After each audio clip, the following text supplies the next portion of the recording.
Mga kalampag, tingnan nyo ang ikot ng tubig sa washing machine. Ganyan din ang buhay natin. Kung ang ikot natin sa kanan ay nasa mabuti tayo. Nasa mabuti tayong buhay.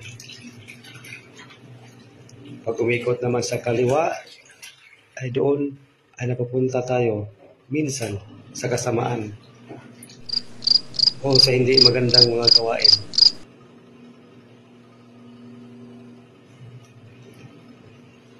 Minsan, dahil sa puno na, tumitigil na ang pag-ikot. Tingnan niyo mga kalampag. Umiikot na naman ang buhay.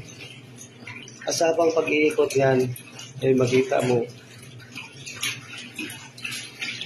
na lumihis tayo, napapunta minsan sa maling ginagawa natin na hindi naaayon